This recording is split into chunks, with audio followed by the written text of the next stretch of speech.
Venkatesh advanced pain clinic, నొప్పి మాయం, surgery దూరం. For appointments 9155556563. ఇన్స్టాగ్రామ్ అనేది కంప్లీట్ గా ఒక బిజినెస్ మోడల్ గా సంపాదించుకోవడానికి కూడా అవును. ఉపయోగపడుతుంది అని కూడా అవును. అర్థం చేసుకొని చాలా మంది కూడా వచ్చారు. సో మీకు ఎప్పుడు ఈ ఆలోచన వచ్చి ఇలా ప్లేట్ అన్నయ్యారు? యాక్చువల్లీ నేను ఇందులోకి వద్దామని ఏమనుకోలే. నేను మామూలుగా పోస్ట్ చేసాను. ఇంతకుముందు టెక్ ఛానల్ ఒకటి ఉండేది, దానికి సంబంధించిన కంటెంట్ పోస్ట్ చేసేవాడిని. మెయిన్ టార్గెట్ యూట్యూబ్ నాది. సో ఇన్స్టాగ్రామ్కి వచ్చిన తర్వాత ఈ కోవిడ్ టైంలో ఏమైందంటే కాస్త ఫుడ్ వీర్ కూడా పోస్ట్ చేయడం స్టార్ట్ చేశాను.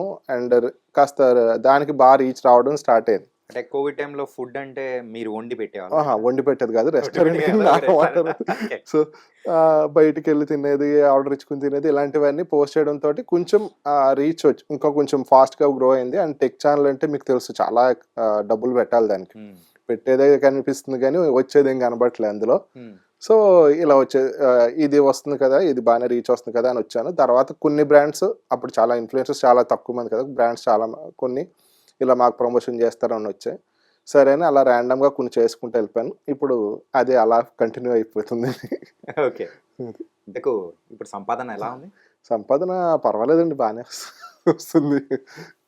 టోటల్ ఓవరాల్ గా మీరు ఎంత సంపాదిస్తూ ఉంటారు పర్ మంత్? అంటే అది స్టేబుల్ గా ఉండదండి. ఇప్పుడు శాలరీలో స్టేబుల్ గా ఉండదు. ఇప్పుడు ఫెస్టివల్ సీజన్ అనుకోండి, ఫెస్టివల్ సీజన్ లో కొంచెం బాగా వస్తాయి. అన్ని బిజినెస్ కి ప్రమోషన్స్ కావాలి కాబట్టి అప్పుడు బాగా వస్తాయి.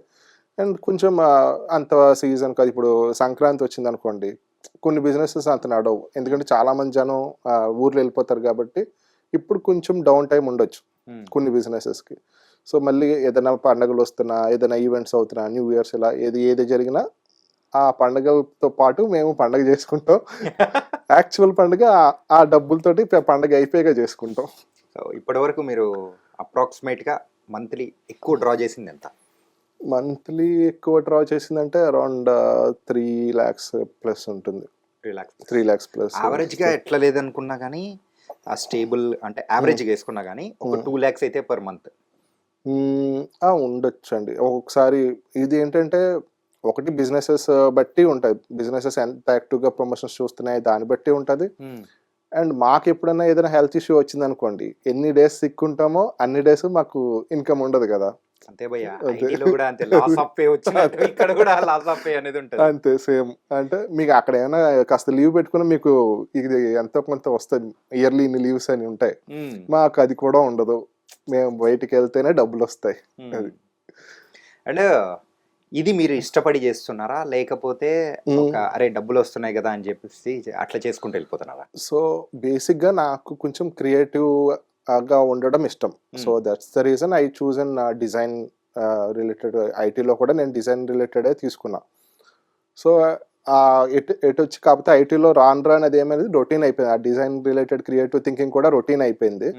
సో ఇలా స్టార్ట్ చేశాను యూట్యూబ్ ఛానల్ అని, ఇన్స్టాగ్రామ్ అని స్టార్ట్ చేశాను. ఇంకా అలాగా ఇప్పుడు ఇక్కడైతే ప్రతిరోజు కొత్తదే కదా. So everyday almost everyday enjoy చేస్తాను. అన్లెస్ అంటిల్ ఒకే కంటెంట్ వీక్ మొత్తం సేమ్ కంటెంట్ క్రియేట్ చేయాలంటే తప్ప. రోజుకు ఒక బిజినెస్ ఉంటుంది, రోజుకు ఒక టీమ్ ఉంటారు, అంతా ఫుల్ ఎంజాయ్ చేస్తాను. ఓకే. సో బిఫోర్ దిస్ ఏం చేసేవాళ్ళు మీరు? ఐటీలో చేశాను. ఎన్ని సంవత్సరాలు? నేను ఒక 13 years చేశాను ఐటీలో. సో దాని తర్వాత దీంట్లో అది చేస్తూ ఇది కూడా స్టార్ట్ చేశాను. అండ్ ఇలా స్టార్ట్ చేస్తూ ఇది కొంచెం బాగుండేసరికి ఇంకా ఐటీ రొటీన్ అనిపించి అందులో స్కిప్ చేసి ఇందులోకి వచ్చేసాను. భయ్యా అదేదో నాకు కూడా చెప్పచ్చు కదా భయ్యా, నేను కూడా డిసైడ్ వచ్చేస్తా. మీరు వస్తానంటే మీరు ఈజీగా గ్రో అయిపోతారు. మీరు స్టార్ట్ చేయాలి కానీ మీ టాక్టివ్కి, మీ అపియరెన్స్కి ఈజీగా అంటే మీరు నాకన్నా ఎక్కువ సంపాదిస్తుంటారు. నాతో మీకు పోటీ ఏంటి అయ్యా, అట్లా అనుకుంటాం. కానీ ఎనీవేస్ మీరు చేస్తున్న క్రియేటివిటీ కానీ ఒక్కొక్క రీల్ కూడా ఒక్కొక్క బ్రాండ్ కి తగ్గట్టు వాళ్ళ మైండ్, అంటే వాళ్ళు ఒక్కొక్కటి చెప్తారు, దానికి తగ్గట్టు మీరు క్రియేటివ్ గా మీరు ఆలోచించి అది కూడా ప్రేక్షకులకు నచ్చేటట్టు చేయాలి. అవును. సో అంత క్రియేటివ్ ఉండాలంటే ప్రతిసారి మీరేనా, లేకపోతే మీకంటూ ఒక టీం అనేది ఏమన్నా ఉందా? టీం అంటూ క్రియేటివిటీలో ఏమీ లేదు.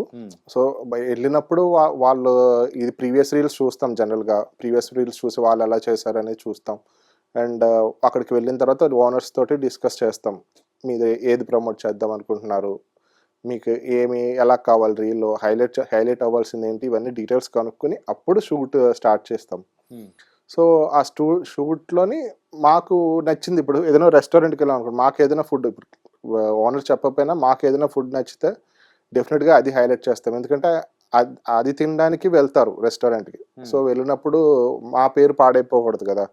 ఓనర్ ఏదో బాగుంది ఇది హైలైట్ చేయండి అని చెప్పినప్పటికీ మాకు నచ్చింది చెప్తే దానికి కొంచెం బెటర్ రీచ్ ఉంటుంది, మమ్మల్ని కాస్త ఎక్కువ నమ్ముతారు మేమేమైనా చెప్పినా సరే.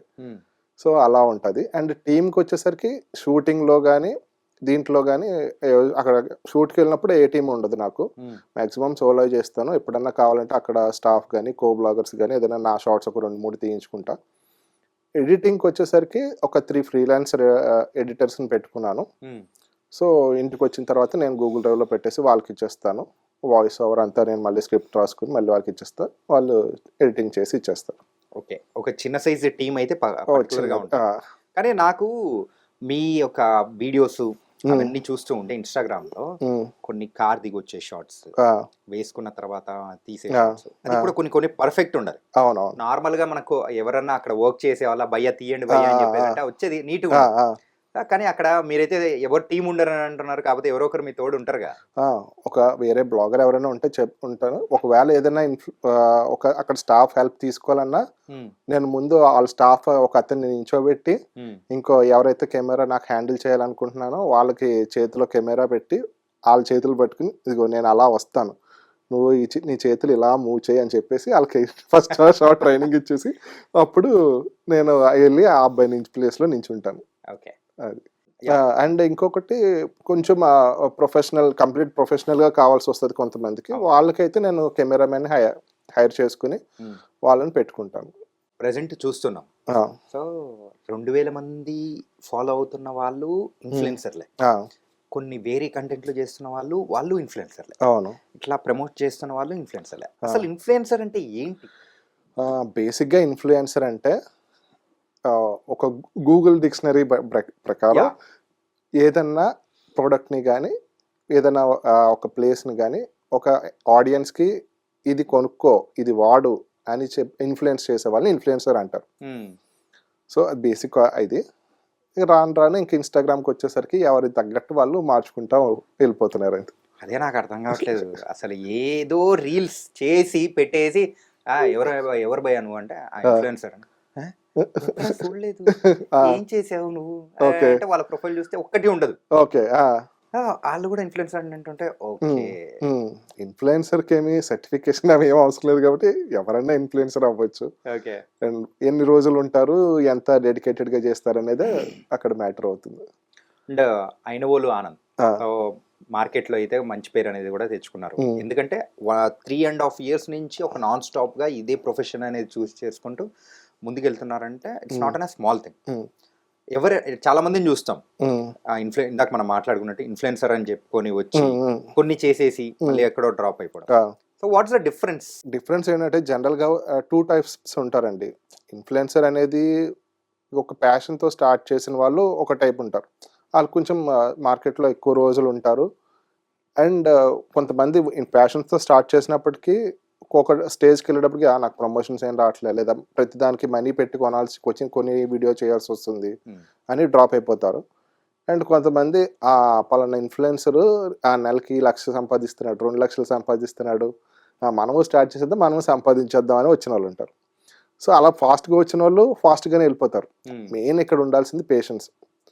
మీరు ఎంత పేషెన్స్ తోటి వెయిట్ చేసి ఎంత మంచి కంటెంట్ ఇస్తారు అనే దాన్ని బట్టే బ్రాండ్స్ మీ దగ్గరికి వస్తాయి, దాన్ని బట్టే మీకు పేమెంట్ కూడా ఉంటుంది. అసలు ఇన్ఫ్లుయెన్సర్ లైఫ్ అంత బిందాస్గా ఉంటుందా?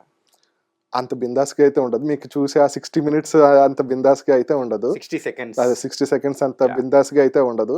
చాలా ఎఫర్ట్ ఉంటుంది. మీకు నమ్ముతారో లేదో ఒక్కొక్క రీల్కి 8 hours మినిమం వర్క్ ఉంటుంది. 8 hours ఉంటుంది వర్క్. ఇప్పుడు సపోజ్ ఒక ఇన్ఫ్లుయెన్సర్ ఇక్కడ నుంచి వేరే ప్రమోషన్కి వెళ్ళాలంటే హైదరాబాద్లో జనరల్గా యావరేజ్గా ఒక 20-25 kilometers ఉంటుంది డిస్టెన్స్. వెళ్ళి షూట్ చేయాలి, వెళ్ళడానికి 1 గంటన్నర పోతుంది, రావడానికి 1 గంటన్నర పోతుంది, 3 గంటలు. అక్కడ షూట్ ఒక 2-3 గంటలు పోతుంది. ఇది అంటారు అది అంటారు అది అక్కడ మినిమం 3-4 గంటలు పోతుంది. అది అయిపోయాక ఇంటికి వచ్చి స్క్రిప్ట్ రాసుకోవాలి, ఎడిటింగ్ చేసుకోవాలి, మళ్ళీ ఆ వేరే బ్రాండ్స్ తోటి ఏమైనా ఉన్నాయా వాళ్ళతోటి డిస్కషన్స్ ఉంటాయి. క్లయింట్కి ఇచ్చే అది బాబు మాకు ఇలా కాదు అలా కావాలంటే మళ్ళీ రీఎడిట్లు చేయాలి. సో ఈజీగా 8 hours వరకు ఒక్క రీల్కి అయితే ఉంటుంది. అండ్ ఈ కప్పులో ఉన్న కాఫీ దానికి కూడా మీరు టేస్ట్ భలే ఉంది భయ్యా వా అని చెప్పేసి రీల్స్ చేస్తారు కదా. అవునవును. అది ఎంతవరకు మేము నమ్మొచ్చు? అంటే నమ్మచ్చు. మీరు తిన్నప్పుడు అబ్బా అనిపించకపోయినా బాగుంది అన్న ఫీలింగ్ అయితే వస్తుంది. అండ్ ఇదంటే నాకు ఒకటి గుర్తొచ్చింది. నేను మా ఫ్రెండ్ వాళ్ళ ఇంటికి వెళ్ళా ఇప్పుడు లాస్ట్ ఇయర్ సంక్రాంతికి వెళ్ళినప్పుడు. వాళ్ళ ఇంట్లో అన్ని ఇంకా గోదావరి సైడ్ అంటే మొత్తం అన్నీ ఉంటాయి కదా, ఫుడ్ ఐటమ్స్ అన్నీ చేయించారు. నేను వెళ్ళానని సరే అని మామూలు తింటుంటే వాళ్ళు చాలా డల్గా కొంచెం ఏరా నచ్చలేదా అని. నచ్చిందిరా సూపర్ ఉన్నది దీనికి ఏమి అంటే, మరి నువ్వు వీడియోలో పెట్టిన ఎక్స్ప్రెషన్ పెట్టట్లేదు ఏంట్రా అని. అప్పుడు అనాల్సింది నువ్వు కూడా డబ్బులు ఇవ్వవు ఎక్స్ప్రెషన్ పెడతా అని. అది అలా అందుకని ఇంట్లో తిన్నప్పుడు ఎప్పుడు ఆ ఎక్స్ప్రెషన్ ఉండదు. బట్ మేము అది ఎంత బాగుంది అని మీకు చెప్పడం కోసం ఆ ఎక్స్ప్రెషన్ పెడతాం, కానీ తిన్న ప్రతిసారి ఆ ఎక్స్ప్రెషన్ అయితే రాదు.